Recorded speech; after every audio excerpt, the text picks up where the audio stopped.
bala isang butas. Unya may isa ka tao dito sa bundok, lingon kaniya, magtutulog, subihin ang akong suon, kabahinan ang taako niya sa katigayunan, na bibili kanamo sa akong amahan.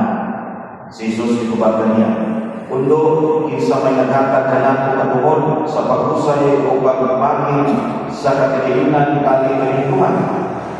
O gipadayon siya pagsulti kalibantanan.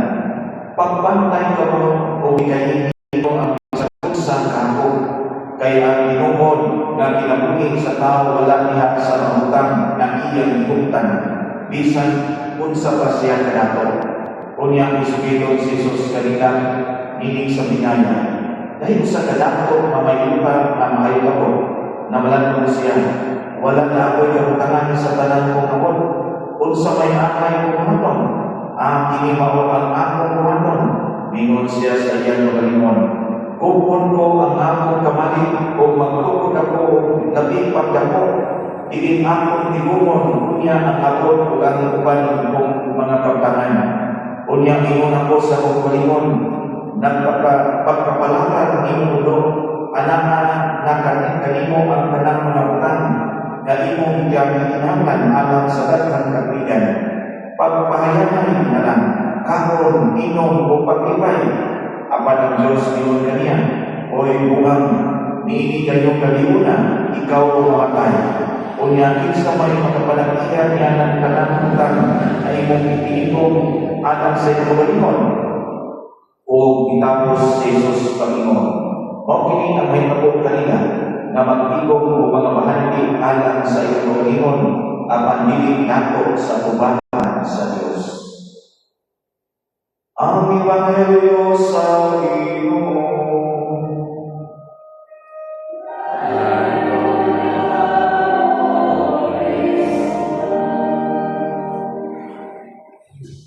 Ngayon sa tao na nagkatakan, nag-ambos Ginoo para sa iyang kaugalingon, yung Ginoo na ipakita Ginoo niya, kundo sa may gusto na ako inuulat kanimo, sa may ihatag kanimo, mingon dayon ang tao na gusto ko madako, Ginoo, na dagay kong kahon nga sa kusay ko akong mahikap, mahimong ulawan, ihatag sa Ginoo ang inyong panayo.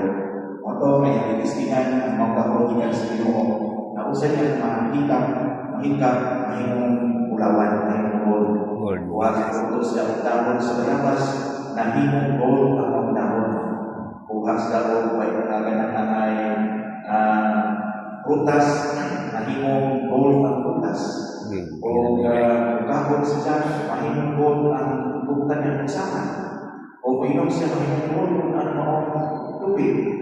Hangtod na hangtod siya mamatay. O kay di naman siya kataon ka mahimong gold ang tanan niyang mahilaman. O ibalik sa Ginoo pagsambi Ginoo, huwag ka na ang maong dahon kay mawag ang kamatian. O dito, mingon ang Ginoo, alam, kumol dito sa swat kay aron magbiti sa iyong kasalanan, labi na sa iyong kahakog na nagkahibig sa iyong kasalanan. O ka na ang Ginoo ni Jesus diha sa Evangelyo. Sa usa ka tao na naghangyo na Ginoo magtutulog, tingnan mo isukot, napahinan ako sa akong kagayunan na masunod sa akong ginikanan. O Ginoo si Jesus na untuk pagbantay ko kung dikahin ninyo ang isang unsang kahapon. Di man sa lang na naatay ng patangan, di man sa lang na magtigong tagpunabutan mga bahandi iskalitan. Kaya sa iyo Ginoo na ako ng pinatan, sa iyo Ginoo na makatipay sa pinakutanan, pero di kaya na to ang isang unsang matang sa kahapon. Muna isod na ang yasa sa binay, mingon ang Ginoo na, uy, buwan, anong gitawag niya ang tao na buwan na nagpagkatako, gusto manako sa Ginoo. Tungkol kayo na, hindi maong tao, hindi na nabuang tungkol kayo, minsalig siya sa butang ng lumalakay. sana ka binuang kaniliya sa tahan. Ato isalin ang atong kinabuhi sa mga utang na lumalabay. Ano namang lumalabay sa lupa pilit kay mahindi kasaligan kay ulawan. Unang makapabuang ka nato ang atong sa atong kinabuhi kung isalin nato sa unsay limitado, unsay deficient na material na utang ng iskabutan. O ang Ginoo ganiti interesado sa mga pag-ampo na minitag Ginoo makadaog ng luto, makadaog ng sukres. Dili interesado ang Ginoo niyaanan mga pag-ampuan. Kay lahat sa kasing-kasing nagpahigit ang atong kahapon.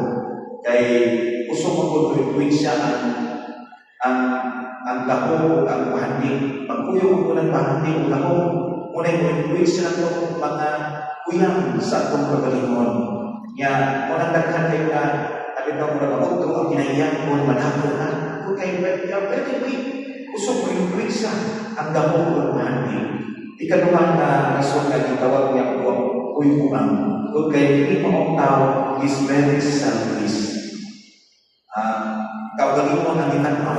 Kaya muna, ikaw dyan sa saminay, daghan mo mga abot. Tiyan kayo ko ng kamalit, ang pumuli kamalit o magpupot ko, o mas ako pa ang iso ang tanan, aron na mo, hayaan mo sila ulit, inyong kapag-ipay na naman akong buhaton sa kalimutan. Usap-usap ka na kami naman. Huwag kayo,